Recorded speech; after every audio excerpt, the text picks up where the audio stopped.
وڵا عزیزان بەردەوامی لەگەڵتان و لەم گفتگۆ ڕووماڵە تایبەتەدا قساکەین دەربارەی ڕۆڵی پەرلەمانی کوردستان لە یەکلایکردنەوەی پرسە چارە نووسازەکاندا. کاک عەباسی ئەمە لای تۆ سەبارەت بە قسەکەی حاجی کاروان ئاماژەی بەوە کرد کە ئەوان ئامادەن یاخود ڕازین بەوەی کە سەرۆک لە نێوان گەلەوە هەڵبژێرێت بەڵام دەسەڵاتەکانی کەم بکرێتەوە. ئایا پارتی بەم خاڵە ڕازیە کە دەسەڵاتەکانی سەرۆکی هەرێم کەم بکرێتەوە؟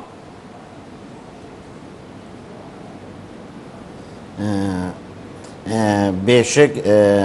ینی لە چوارخۆڵەکەی ڕابردوودا دەست کرا بە تعدیلکردنەوە و پێداچوونەوە بە دەسەڵاتی سەرۆکی هەرێم کە پارتی لەگەڵ ئەم مختەرعە 100% موافقە و کام دەسەڵاتی زیادە کەم بکرێتەوە و تەسلیم بە کام لای دەکرێتن، بەڵام ئێمە لەگەڵ لە ناو جەماوەرەوە هەڵبژێرن لە ناو گەلەوە، بەڵام ئێمە لە سیستێمێکی دیموکراسی دابەشبوونی دەسەڵاتەکان بەسەر پارلمان و سەرۆکاتی هەرێم و ئەنجومەنی وەزیران و هەیئەی دادگا قەزادا جیاوازی دەسەڵاتەکان لێکێک بۆ ئەوەی پارسەنگێک بێتە پاراستن. لە ڕاستیدا ئێمە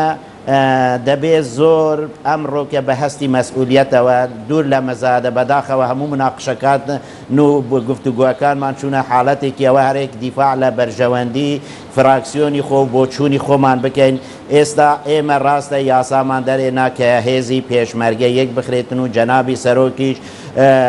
فەرمانی دەرکرد، بەڵام شەڕێک کەوتە ناو نەکرا. بەڵام ئێمە ئێستا ئیشکالیەتێک لە گیانفیدایی یەکەی 1970 کە لە ڕۆڵەکانی بەرەکانی شەڕۆڵێکی یەکلاکەرەوە و بەبرایەتی و بە نیشتیمانی ئەو دەکرێن ئەم ڕوحیەتە ئەوە هیچ کەسێک نازانێت ئەمە یەکەی 1970 بەڕاستی، بەڵام وڵاتی مە خەڵکی مە شەهیدانی مە چاوەڕێی ئەوەنە کە ئێمەی نوێنەری پارلەمان ڕۆڵێکی باش بگێڕین بۆ هێورکردنەوەی ئەوە و هەموو لایەکمان بە ڕوحیەتێکی مەسئولیەتەوە. ئەوەی حاجی کاروان گوتی 100% دەسەڵاتەکان دەبێت تەوازن هەبێتن، تەوازنێک هەبێ لە بینی پارلەمان و سەرۆکاتی هەرێم و دەستگای قەزا دەسەڵاتەکان تەداخولێکنە جیابوونەوەی دەسەڵاتەکانە لە یەکتر. ئەمە لە شێوەیەکی دیموکراسیدا و ئێمە بەڵام ئێستا لە قۆناغێکی هەستیارداین. بەڵێ ئەگەڕێمە وڵات کاک عەباس ئەگەڕێمە وڵات کاک حاجی کاروان ئەمە دژی ئەو پرۆژەی ئێوە نییە کە داتانە پەرلەمان و داواتان کرد کە سیستەمەکە ببێ بە پەرلەمانی؟ خۆی پرۆژەکە لەلایەک هەموو پرۆژەکانمان یەک هەدەفە، هەر هەموو فراکسیۆنەکان کە پێشکەشیان کردووە، بەڵام کە تۆ ئێستاکە مۆزوعێکی تراتۆتە پێشەوە پێی ئەوترێ سازان خۆ هەرە و برادەرانەی گۆڕان و یەکێتی و کۆمەڵیش بوو لە دانوستەکان دانیشتن لەسەر ئەو تقریباً 7 نقاط و یان 13 نقاط بۆ ئەو ڕۆژە ڕێککەوتن ئەو پەرلەمانتارە قانونیەکانیش لێ بنەوانەی کە لە بەشی یاسان ئەو سازانە مادام هەیە سازان سەر چیەکەی ئەم هەموو کۆبنەوەی لە پێناو چیە لە پێناوی ئەوە نییە تەوافقێک دروست بێ لە نێوان پرۆژەکانی کە ئێمە پێشکەشمان کردووە لە ناو پەرلەمانە و لەگەڵ ئەو تەوافقە سیاسی دەرەوە حاڵەتێکی طبیعیە. یعنی ئەمە ناکرێ ئێمە پرۆژێکمان تەقدیم کردووە ئەمە نەستی قورئانی تر کەس نابێت دەستی لێدا نەخێت پرۆژەیەکە ئێمە پەرلەمانتارین و فراکسیۆنی پێشکەشمان کردووە حیزبەکانیشمان لەگەڵمان بووە، بەڵام ئێستا بارودۆخێکی هاتوۆتە پێشەوە بارودۆخێکی ناهەموار پێویستەکە بەلایەنە سیاسەکان بە خۆداچوونەوە یا پێداچوونەوەیەکی تر بکەنەوە بۆەوەی پرۆژەیەکی تر لە دەرەوە تەقدیم کرێن بەڕێکەوتنێک ببێتە دەعمێک یا ببێتە تەطعیمێک یا ببێتە ئەتوانی بڵێ پاڵپشتێک بۆ پرۆژەکانی پەرلەمان حاڵەتێکی ئاساییە. چونکە وەک گوتمان مادام شتێکی پێوترێ سازان ئەبێ ئەم سازانە وا بقڵێنی لەو مەطبەخەی کە پێوترێ دانیشتن بێت. کاک حاجی ئێستا ئاماژەت بەوە کرد کە ئێوە ڕازین بەوەی کە سەرۆک لە نێوان گەلەوە هەڵبژێرێت، بەڵام ئەمە ئەگەر سەرۆک لە نێوان گەلەوە هەڵبژێرێت خۆی دژی ئەو بابەتەیە کە سەرۆک لە نێوان پەرلەمان و سیستەمەکە پەرلەمانی بێت.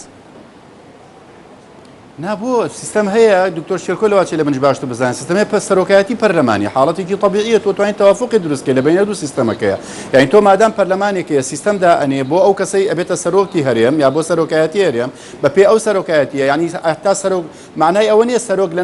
ناو خەڵک هەڵبژێریتر بەرپرسیانی بەرامبەر پەرلەمان ئەوە نابێ بێتە سیستەمی سەرۆکایەتی، ینی سەرۆکایەتی پەرلەمانی هەردووکی ئەبێتە یەک. هەندێک وڵات هەیە ئەو هەیە بە هەمان شێوە، یعنی حاڵەتێکی زۆر ئاساییە و تەناقوڵیتیان نیە. بەڵێ دکتۆر شۆرکۆ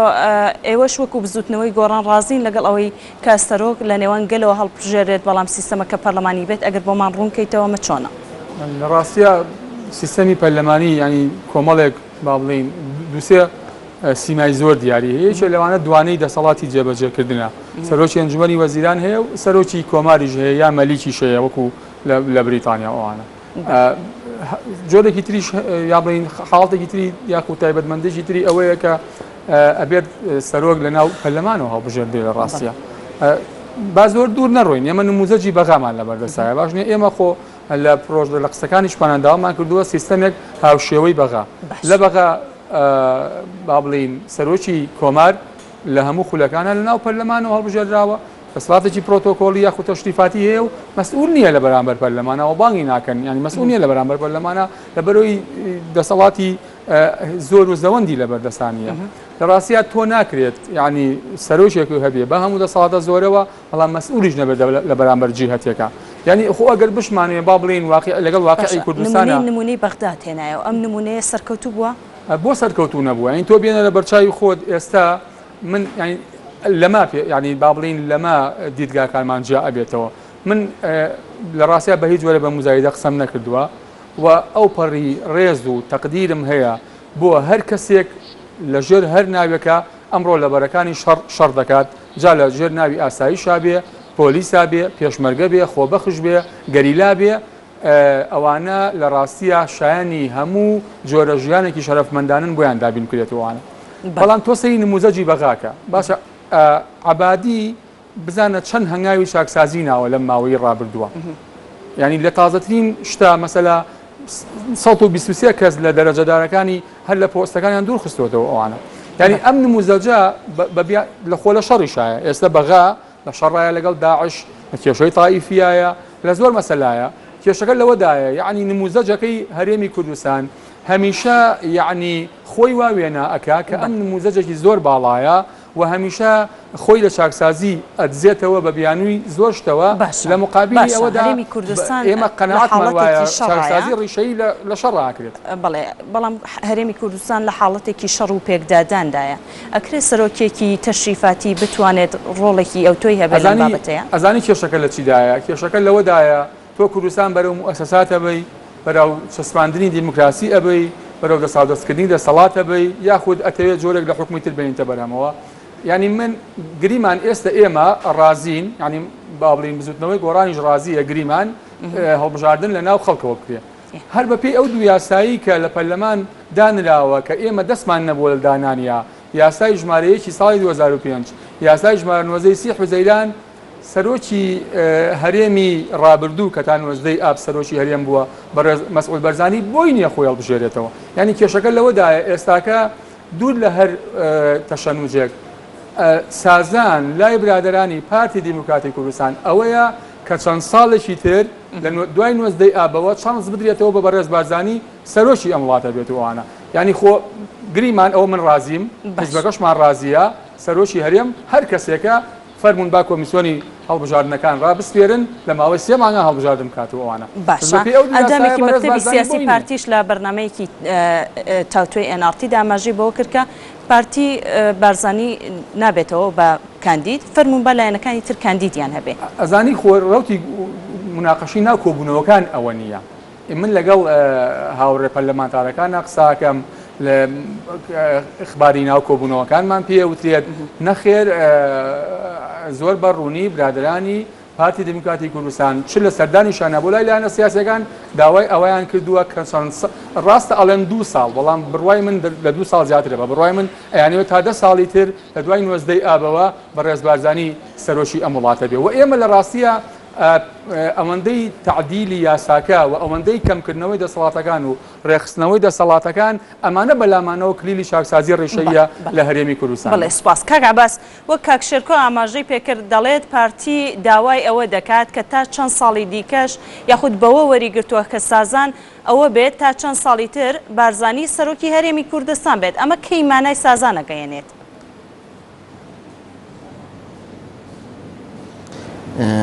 وڵا لە ڕاستیدا خۆت بە ئیشارەتت کرد بە سەرۆکی وەفدی دانوستانکاری پارتی دیموکراتی کوردستان کە ئەندامێکی مەکتەب سیاسیە قسەیوی نەزەری احتیبارە بۆ ئێمە کە ئەو چوونە ئێمە نەلەگە سەرۆکی هەتاهەتایی داینە لەلاو ئێمە ئێستاش دەڵێن مادام کە ئێمە نەتوانین هەڵبژاردن بکەین و نەتوانین ئەوێ بدەین سیاسەتی درێژەدان بە ئەرکەکانی سەرۆکی هەرێم تا دەگەین بە هەڵبژاردن درێژەی پێ بدرێ ئەمجا کام یاسا و کام پرۆژەی کە تەسویب کرا ئێمە لەگەڵ ئەوەداینە کە شێوەیەکی پارلمانی دیموکراسی بێ. بەڵام برای بەڕێزم کە دکتۆر شێرکۆ باسی چاکسازیەکانی عیبە ئێمە لەگەڵ هەموو چاکسازیەکی ڕیشەیدان کە بەرژەوەندی هەموو گەڵانی عێراق بپارێزێ. بەڵام ئێمە ئێستا ئەوەی وەکو خۆم دەخوێندنەوەی بۆ دەکەم لە چاکسازیەکانی عیبادیدا تەسەوری ئەوەم دەکەم کە عێراقدا بەشی سێ ناوچە بێ بۆ تەزعیفکردن و لاوازکردنی پێگەی کورد و سنەیە و بۆ بەهێزکردنی مرکزیەتی دەسەڵاتی شیعەیە لە عێراق کە ئەمە کارێکی مەترسیدارە و شێوەی دەسەڵات لە عێراق ئەوەندە سەرکەوتو نەبووە کە ئێمە دلی پێخۆشکەین. ئێمە لەگەڵ ئەوەداینە کە یاساکانمان بە شێوەیەکی دیموکراسی یاسایی و سیاسی ئێمە بافێر لە خۆمان نەکەین. ئێمەی ئەندام پارلمان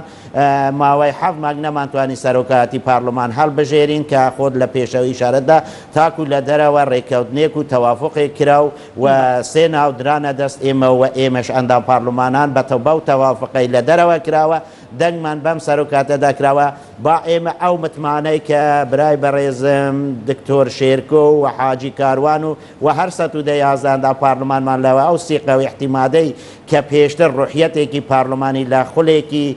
بە ڕوحیەتێکی نوێ بە هەستێکی نوێوە کەسێک لە دەنگدان باوەڕ ناکەم ئیشارەتیاندا بێ زۆر جاروا بووە تێکەڵاو دەنگی دژ و مخالف ئەبوونە لە فراکسیۆنی زەرد بێتن گۆڕان بێ یەکگرتو بێتن برادرانی یەکەتی بێت پێکاتەکان ئێمە بە شێوەیەکی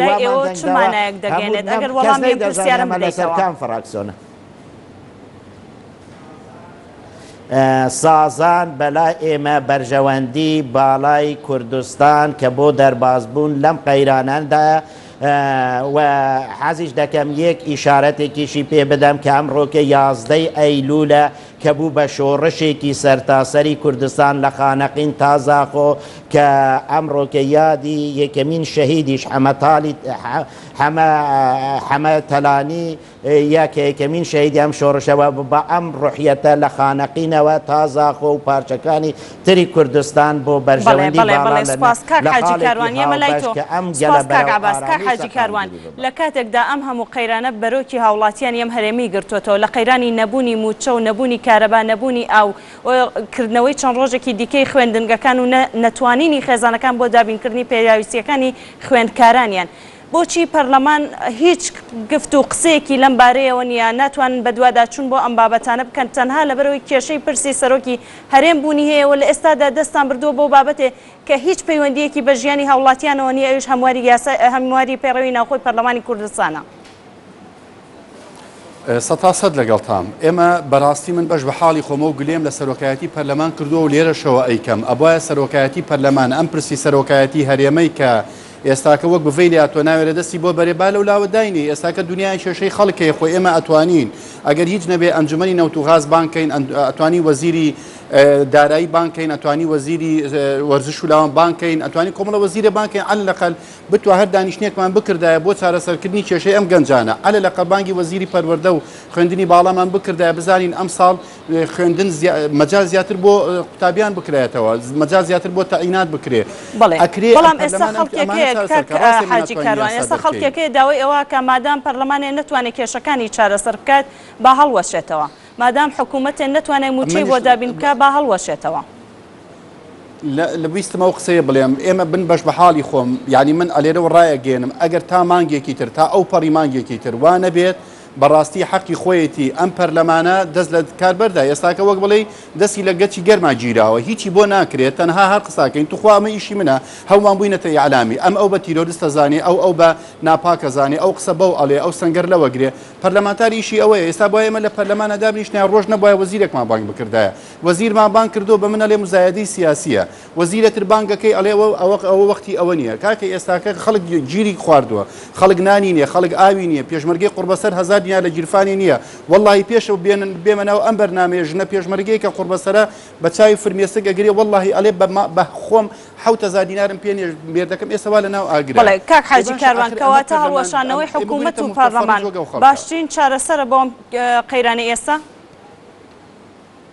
ناتوانانی بڵێ باشترینە ئێمە خۆمان لەناو قەیرانی ئێساکە قەیرانێکی تریش دروستکەین خراپە بەڵام ئەوەی حەدی ئیمکانە لەم مەرحەلەیە پەرلەمان ئەوەندەی بۆ ئەکرێ ئەو وەزارەتە معنیانی کە ئێستا تایبەتن بەم خەڵکە ئێستاکەمە پێشتر وتمان کاکە نەوت لە بەغاوە ئەڕۆ لە ڕێی سۆمۆ پارە تاخیرە بگلەی دنیامان لە عەبادی کرد ئێستا کەس باز عەبادی ناکە باشە ئەم نەوتە لە بندەسی کاک نەچیروان و کاک دکتۆر ئاشتی هەورامی وەزیری دارایی ئەڕوا ئەو پارەی بۆ چوو ئەڕوا معقولە وەزیری دارایی لە تەلەڤیزیۆنەکەی ئێوە بڵێ وەڵا بانکی پارەیتیانە ئەم پارە گیرچۆتە گیرفانی کێوە معقولە دوو مانگی ڕێکەوە خەڵک وا معاشی وەرنەگرتووە پەرلەمانێک دەستوەستان دانیشتۆ دکتۆر یوسف و من و دکتۆر شێرکۆ کە عەباس وەکەو خەڵکە